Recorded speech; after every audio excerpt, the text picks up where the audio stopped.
The dead battery light on Tessa Evans' custom Aston Martin DB11 blinked mockingly as she slammed her palm against the steering wheel, her day already spiraling beyond repair before it had properly begun. Rain pelted the windshield of her $200,000 vehicle, which now served as nothing more than an expensive shelter in the middle of a grocery store parking lot. "Not today," she hissed, fumbling with her phone. Her assistant wasn't answering, her driver had the day off, and she was already 20 minutes late for the quarterly board meeting where, as CEO of Evans Technologies, she was supposed to present the company's new direction. Through the downpour, she spotted a man jogging toward her, hunched against the rain, a little girl in a pink raincoat clinging to his hand. The man wore faded jeans and a work jacket that had seen better days. His dark hair was plastered to his forehead as he approached her window. Tessa rolled it down just enough to hear him over the rain. "Car trouble?" he asked, his voice deep and warm despite the chill in the air. "Battery's dead," she replied, trying to keep the frustration from her voice. "I've called for help, but they're at least 40 minutes away." The man nodded, brown eyes assessing the situation rather than her designer outfit or the luxury vehicle. "I've got jumper cables in my truck. I could help you out if you'd like." Tessa hesitated. She wasn't in the habit of accepting help from strangers, but she was desperate. "That would be helpful, thank you," the man smiled. "No problem, I'm Logan Valdez, by the way, and this is my daughter, Zoe." The little girl, who couldn't be more than 6, waved shyly. "My daddy can fix anything," she announced proudly. Tessa found herself smiling despite her predicament. "I'm Tessa. And I hope you're right about your daddy." Logan returned minutes later, backing his weathered pickup truck next to her Aston Martin. As he worked in the rain, connecting the cables between their vehicles, Tessa invited Zoe to sit in her car to stay dry. "Your car smells nice," Zoe said, running her small hand over the leather seats. "Like my grandma's fancy soap." "Thank you," Tessa replied, charmed by the child's honesty. "That's a very pretty raincoat you have." "Daddy got it for me at the thrift store," Zoe said, matter-of-factly. "He said I look like a princess in it." Before Tessa could respond, Logan tapped on the window. "Try starting it now." The Aston Martin's engine purred to life immediately. Relief flooded through Tessa as Logan disconnected the cables and returned them to his truck. When he came back, soaking wet but smiling, Tessa rolled down her window completely. "You're a lifesaver," she said, reaching for her purse. "Please, let me give you something for your trouble." Logan held up his hand, water dripping from his sleeve.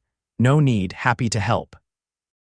"At least let me buy you both a hot chocolate or something," Tessa insisted, nodding toward the cafe across the parking lot.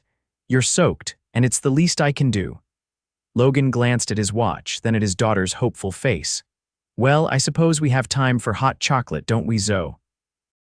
"With marshmallows?" Zoe asked, bouncing slightly in her seat. "With extra marshmallows," Tessa promised before she could stop herself. Inside the cafe, Tessa found herself studying Logan as he helped Zoe remove her wet raincoat.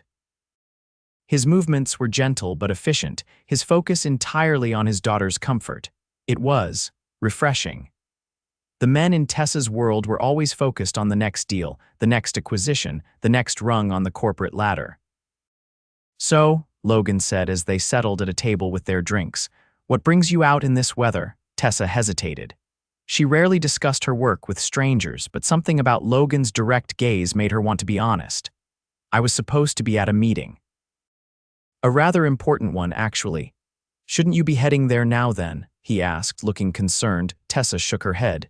"Too late now, I've already texted my colleague to reschedule." She'd actually texted her CFO to run the meeting without her, something she'd never done before in 5 years as CEO. "What do you do, Logan?" "I'm a contractor," he replied, helping Zoe wipe chocolate from her chin. "Mostly residential renovations. Currently working on restoring a Victorian house downtown." "Daddy builds beautiful things," Zoe interjected. "He's making our house pretty too, but it takes forever." Logan chuckled. "Home improvements always take longer when you're doing them after hours. You're renovating your own home?" Tessa asked, genuinely interested. "Trying to," Logan admitted. "It's an old place that needs a lot of work, but it's got good bones, as we say in the business. What about you?" What kind of meeting was so important on a Saturday morning? Tessa stirred her latte, considering her answer. I work in technology. Today was a quarterly review. Logan nodded, not pressing for details, which Tessa appreciated. Most people, upon learning who she was, either became overly impressed or tried to pitch her their latest app idea. Daddy, can I go look at the cookies? Zoe asked, pointing to the display case. Sure, but just looking, Logan warned as she skipped away. He turned back to Tessa with an apologetic smile. Single dad life, everything is a negotiation. How long have you been on your own? Tessa asked, then immediately regretted it. I'm sorry, that's personal. It's fine, Logan assured her. 3 years now. Zoe's mom decided family life wasn't for her when Zoe was 3. The lack of bitterness in his voice impressed Tessa. That must have been difficult, Logan shrugged. It was at first, but we found our rhythm. What about you? Family? Just me, Tessa said, surprising herself with her honesty. My parents are in Arizona. No siblings, no one special at the moment. Hard to believe, Logan said, his eyes meeting hers briefly before looking away. The moment was interrupted by Zoe's return, her eyes wide with excitement. They have rainbow cookies, Daddy. As Logan gently explained why they couldn't buy cookies before lunch, Tessa found herself studying them both. There was something captivating about this man who spoke to his daughter with such respect, who jumped cars in the rain without complaint, who didn't seem impressed by expensive things. When it was time to leave, Tessa found herself reluctant to say goodbye. Thank you again for your help, she said, reaching for a business card in her purse before stopping herself. What was she doing? This wasn't a networking opportunity. It was no trouble, Logan replied, helping Zoe back into her raincoat. I'm glad we could get you going again. Me too, Tessa said, suddenly awkward. Well, goodbye then, and thank you. As she drove away, Tessa glanced in her rearview mirror at the father and daughter walking hand in hand toward their pickup truck. For the first time in years, she felt a twinge of something like regret as they disappeared from view. Monday morning found Tessa back in her element, presiding over the rescheduled board meeting with her usual efficiency. But throughout the day, her mind kept drifting to brown eyes and a genuine smile to a little girl in a pink raincoat who thought her father could fix anything. Miss Evans. Her assistant's voice pulled her back to the present. Your 3 o'clock is here. Tessa nodded, forcing herself to focus. Send them in. The door opened to reveal a well-dressed man in his 50s. Miss Evans, thank you for meeting with me. I'm Richard Donovan from Cambridge Restoration. Mr. Donovan, please have a seat. I understand you're bidding on the renovation of our Portland office. The meeting proceeded smoothly until Donovan mentioned his team. Our lead contractor on this project would be Logan Valdez. He specializes in historical renovations and has an excellent track record with commercial properties. Tessa nearly dropped her pen. Logan Valdez. Yes, do you know him? Donovan looked surprised. No, the name just sounds familiar, Tessa replied, trying to maintain her composure. Please continue. That evening, Tessa found herself doing something she'd never done before, researching one of her potential contractors online. There wasn't much to find on Logan, no social media presence to speak of, just mentions of projects he'd worked on, and a few professional recommendations on the Cambridge Restoration website. Before she could talk herself out of it, Tessa picked up her phone and called Richard Donovan. Mr. Donovan, I'd like to schedule a site visit to see some of Cambridge's previous work, particularly anything Mr. Valdez has been involved with. 2 days later, Tessa stood in the foyer of a beautifully restored Victorian home, listening to Richard Donovan explain the challenges they'd faced during the renovation. She was only half listening, her attention caught by the craftsmanship of the restored staircase, the perfectly matched crown moldings. This is all original, she asked, running her hand along the banister. Most of it, a familiar voice answered from behind her. We had to replace about 20%, but we milled it to match the original patterns. Tessa turned to find Logan standing in the doorway, looking as surprised to see her as she felt seeing him. He was dressed in work clothes again, but clean ones this time with a Cambridge Restoration logo on the breast pocket. Miss Evans, he said formally, glancing at Donovan, I didn't realize you were our potential client. You two know each other, Donovan asked, looking between them. We've met briefly, Tessa replied, recovering her professional demeanor. Mr. Valdez was kind enough to help me with car trouble recently. Logan's expression remained neutral, but there was a question in his eyes. Had she sought him out deliberately? Yes, she had, but she wasn't about to admit that. Well, Logan is our best, Donovan said proudly. He'll be overseeing your Portland project if we get the contract. The site visit continued, with Logan explaining the work they'd done on the Victorian and answering Tessa's increasingly technical questions with patience and expertise. She was impressed despite herself. He clearly knew his craft inside and out. As they were preparing to leave, Logan pulled her aside. It's quite a coincidence running into you like this. Is it? Tessa challenged, meeting his gaze directly. A slow smile spread across Logan's face. You looked me up. I researched the company bidding on a major contract, Tessa corrected, though she couldn't help returning his smile. It's just good business. Of course, he agreed, amusement dancing in his eyes. Nothing personal about it. Nothing at all, she replied, knowing they both recognized the lie. As she turned to go, Logan spoke again. Zoe asked about you, the lady with the fancy car who bought us hot chocolate. Tessa paused, oddly touched. Did she? How is she? She's good. Working on a school project about butterflies that's taken over our dining room table. That sounds charming. Logan hesitated, then said, she'd probably love to tell you all about it sometime, maybe over dinner, if you're interested, that is. The invitation hung between them, unexpected and enticing.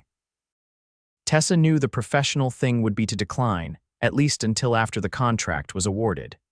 But the thought of seeing Logan again, of meeting Zoe in a context where she could be herself rather than CEO Tessa Evans, was surprisingly appealing. I'd like that, she said finally.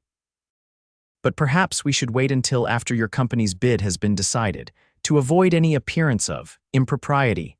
Logan nodded, understanding in his eyes. That's probably wise, but I'll hold you to it afterward. I hope you do, Tessa replied, surprising herself with her candor. 3 weeks later, Cambridge Restoration was officially awarded the contract for Evans Technologies' Portland office renovation. The decision had been unanimous among the selection committee, with Tessa recusing herself from the final vote to avoid any conflict of interest. The evening after the announcement, Tessa's phone rang with an unknown number. This is Tessa Evans. Hi, Miss Evans. This is Zoe Valdez, a small voice announced formally. My daddy said I could call you because your company picked his company for the big job, and that means you're not his boss exactly anymore. Tessa laughed, delighted by the child's earnestness. Hello, Zoe. It's nice to hear from you, and you can call me Tessa. Okay, Tessa. Do you want to come to our house for dinner on Saturday? I'm helping Daddy make spaghetti, and he said I could invite you. Did he now? Tessa asked, amused at Logan's strategy. Well, he told me what to say, Zoe admitted. But I really do want you to come. I can show you my butterfly project. I got an on it. I'd love to see your project, Zoe, and spaghetti sounds perfect. There was a muffled conversation, then Logan came on the line. Sorry about that, he said, sounding both embarrassed and pleased. She insisted on being the one to call you. It was charming, Tessa assured him, and I meant it. I'd love to come on Saturday. Great, Logan replied, and she could hear the smile in his voice. Nothing fancy, I'm afraid, just us and pasta. That sounds perfect, Tessa said, realizing she meant it. After years of business dinners and charity galas, the thought of a simple meal with this man and his daughter felt like exactly what she needed. Saturday evening found Tessa standing on the porch of a modest craftsman bungalow, holding a bottle of wine and a small gift bag. She changed outfits 3 times before settling on dark jeans and a soft cashmere sweater, casual, but not too casual. Logan opened the door, dressed similarly in jeans and a button-down shirt, his smile warm and genuine. You found us. Your directions were excellent, she replied, stepping inside. The house was clearly in the midst of renovation, with some rooms finished beautifully and others showing signs of works in progress. Sorry about the chaos, Logan said, following her gaze. Renovating while living here has been challenging. It's charming, Tessa said honestly. You can see the potential. Tessa, Zoe came running from the back of the house, her face lit with excitement. Come see my butterflies. Dinner was unlike any Tessa had experienced in years. The spaghetti was delicious, the wine perfectly complemented the meal, and the conversation flowed easily. Zoe dominated much of it, telling Tessa about school, her friends, and her extensive collection of rocks that she kept in a special box Logan had built for her. After dinner, while Zoe was occupied with the coloring book Tessa had brought her, the adults moved to the porch with glasses of wine. "This is a lovely home," Tessa said, admiring the craftsmanship of the restored porch railings. "You've done amazing work here." "Thanks," Logan replied, leaning against the railing. "It's been a labor of love. I bought it after the divorce when it was practically falling down. Seemed like a good metaphor at the time, something broken that could be rebuilt." Tessa studied him in the soft porch light. "And has it been?" "Rebuilt, I mean. The house." "Almost," he smiled. "As for the rest, it's a work in progress." They fell into comfortable conversation, Logan sharing stories about particularly challenging restoration projects, Tessa talking about the early days of her company when she'd worked out of her garage with just 2 employees. "Wait," Logan said, sitting up straighter. "Evans Technologies is your company. As in, you're that Tessa Evans?" Tessa nodded, watching his reaction carefully. "Does that change things?" Logan considered the question seriously. "It explains the Aston Martin," he said finally with a small smile. "But no, it doesn't change anything important. Most men find it intimidating," Tessa admitted. "My success, the money, the power dynamics." "I won't pretend it's not a little intimidating," Logan replied honestly, "but not in a bad way. It's impressive what you've built. And it doesn't change who you are, the woman who sat in a cafe with us, who brought my daughter a coloring book she hasn't put down since she opened it." The sincerity in his voice touched something in Tessa that had been walled off for a long time. Before she could respond, Zoe appeared at the door, yawning widely. "I think someone's ready for bed," Logan said, standing up. "Say good night to Tessa, Zoe." To Tessa's surprise, Zoe came over and gave her a hug. "Thank you for coming to dinner, and for my book." "You're very welcome," Tessa replied, hugging the child back carefully. "Thank you for inviting me." After Logan had put Zoe to bed, he rejoined Tessa on the porch. The night had grown cooler, and he brought a soft throw blanket which they shared as they sat side by side on the porch swing. "She's wonderful," Tessa said. "You're doing an amazing job with her." "She makes it easy," Logan replied. "Most days, anyway. There are certainly moments when I have no idea what I'm doing." "I think that's just parenting," Tessa offered. "At least that's what my mother always said." They talked late into the night, the conversation moving effortlessly from childhood memories to future dreams. Tessa found herself sharing things she rarely discussed: her fears about the direction of her company, her occasional loneliness at the top, her regret that she'd prioritized career over personal relationships for so long. Logan listened without judgment, offering insights that were thoughtful and sometimes surprising. He spoke of his own struggles balancing work and single parenthood, his hopes for Zoe's future, his ambition to one day start his own restoration company focusing on historical properties. When Tessa finally glanced at her watch, she was shocked to see it was past midnight. "I should go," she said reluctantly. "This has been wonderful, but it's late."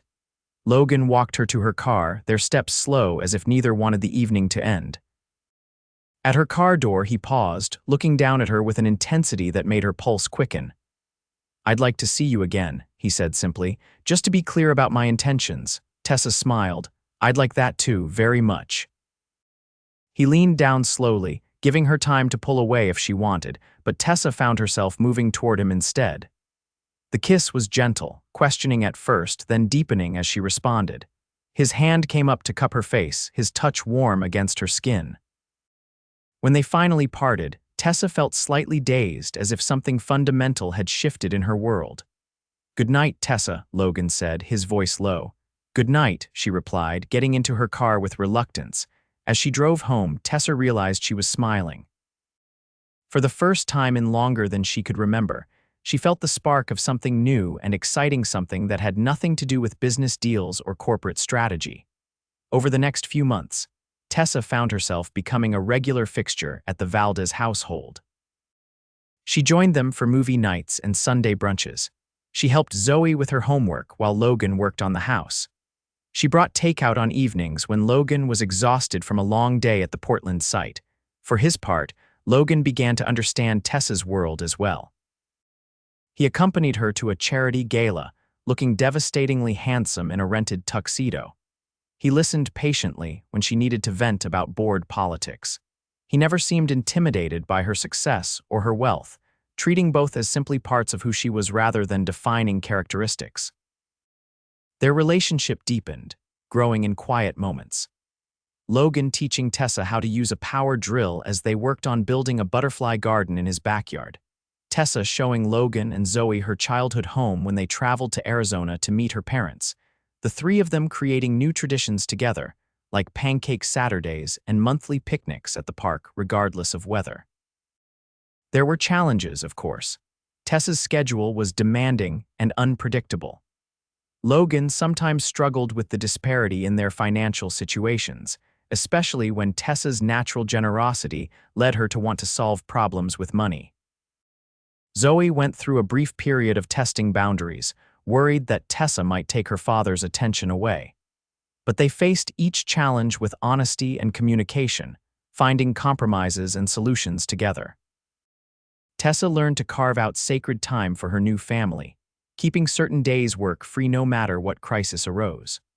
Logan accepted that Tessa's desire to give was part of how she showed love, while Tessa understood his need to provide for his family himself. And they both made sure Zoe knew she would always come first, that their relationship only meant more love for her, not less. 1 year after the day Tessa's car wouldn't start, Logan took her back to the cafe where they'd first had hot chocolate with Zoe. The little girl was in on the secret, practically vibrating with excitement as they sat at the same table they'd occupied that rainy morning. "I have something for you," Logan said, sliding a small box across the table. Tessa opened it to find not a ring, as she'd half expected, but a key. "It's to the house," Logan explained, his eyes serious. "I know we've talked about moving in together, but I wanted you to know that it's your home too, whether you're there full-time or not. I've been working on something to show you." That evening, Logan led Tessa to a room in his house she hadn't been allowed to enter for weeks. When he opened the door, she gasped. The former guest bedroom had been transformed into a beautiful home office with built-in bookshelves, a custom desk, and large windows overlooking the backyard. "I know you need space to work sometimes," Logan said, watching her reaction. "I wanted you to have somewhere that's just yours in our home." Tears filled Tessa's eyes as she took in the thoughtfulness of the gesture. The office was perfect, practical but beautiful, with little touches that showed how well Logan knew her. The ergonomic chair she preferred, shelves at just the right height, even a small refrigerator stocked with her favorite sparkling water. "There's one more thing," Logan said, suddenly looking nervous. He reached into his pocket and this time did pull out a ring box. Dropping to one knee, he looked up at her with love in his eyes. "Tessa Evans, you've made my life and Zoe's life so much richer since that rainy day. Will you marry me and make our family official?" "Yes," Tessa whispered, tears flowing freely now. "Yes, absolutely yes." From the doorway came a small squeal of delight as Zoe, who'd been watching the whole thing, ran in to hug them both. "Does this mean you'll be my mom now?" she asked Tessa hopefully. Tessa knelt down to the child's level, her heart so full it felt like it might burst. "If that's what you want, I would be honored to be your mom. I love you, Zoe." "I love you too," Zoe replied, throwing her arms around Tessa's neck. "I told Daddy you would say yes." He was really nervous. Logan laughed, pulling them both into his arms. "She's right, I was terrified." "You never had reason to be," Tessa assured him, leaning up to kiss him softly. "You and Zoe are the best things that ever happened to me." Their wedding 6 months later was an intimate affair held in the backyard of their home, truly their home now, with Tessa having sold her downtown penthouse. The garden that they'd built together provided a perfect backdrop, with butterflies occasionally flitting through the proceedings as if offering their blessing. Zoe served as flower girl and best daughter, as she insisted on being called, taking her responsibilities very seriously. Tessa's parents beamed from the front row, having already embraced Logan and Zoe as family. Logan's mother wiped away tears as she watched her son marry the woman who had brought such joy back into his life. As they exchanged vows, Tessa thought about the strange twist of fate that had brought them together, a dead battery on a rainy morning, a chance encounter that had changed everything. If her car had started that day, if Logan hadn't offered to help, if she hadn't insisted on buying them hot chocolate, so many small moments that could have gone differently. "I now pronounce you husband and wife," the officiant declared, and the small gathering erupted in cheers as Logan pulled Tessa into a kiss that promised a lifetime of love. At the reception, as they shared their first dance on the patio Logan had rebuilt with his own hands, Tessa rested her head on her husband's shoulder. "Happy?" he asked softly, his arms secure around her waist. "Completely," she replied, looking up at him with a smile. "Who would have thought a dead battery could lead to all this?" Logan laughed, spinning her gently. "I knew you were special the moment you invited us for hot chocolate instead of just writing a check." "And I knew you were special when you refused to take the check," Tessa countered, her eyes sparkling. Later, as the evening wound down and guests began to leave, Tessa found Zoe sitting on the porch swing, looking thoughtful. "Everything okay, sweetheart?" Tessa asked, sitting beside her. "I was just thinking," Zoe said, leaning against Tessa's side, "about how when Daddy fixed your car, he didn't know he was fixing our family too." Tessa's heart melted at the child's words. "That's a beautiful way to think about it," she said, wrapping her arm around Zoe's shoulders. "Are you happy you're my mom now?" Zoe asked, looking up with eyes so like her father's. "It's the greatest gift I've ever been given," Tessa answered honestly. "Being your mom and Daddy's wife makes me happier than all the success and money in the world," Zoe nodded, satisfied. "That's good. Because Daddy said we're the richest family in the world now, even if we don't have as much money as you used to." "Daddy is absolutely right," Tessa agreed, spotting Logan watching them from across the yard, his eyes filled with love. "We're the richest family in all the ways that truly matter." 2 years later, the family of 3 became 4 with the arrival of Emma Rose Valdez, a tiny sister for Zoe who immediately appointed herself chief protector and storyteller to the baby. Tessa, who had once defined herself entirely by her company and her success, found that her definition of success had fundamentally changed. While she still led Evans Technologies, she'd restructured the company to allow for more delegation, more balance, more time for the family that had become the center of her world. Logan's restoration business was thriving, with a reputation for quality and integrity that kept the projects coming steadily. The historic properties he lovingly brought back to life were his professional legacy, but his true masterpiece was the home and family he and Tessa had built together. And it had all started with a dead battery on a rainy morning, proof that sometimes life's inconveniences could lead to its greatest joys.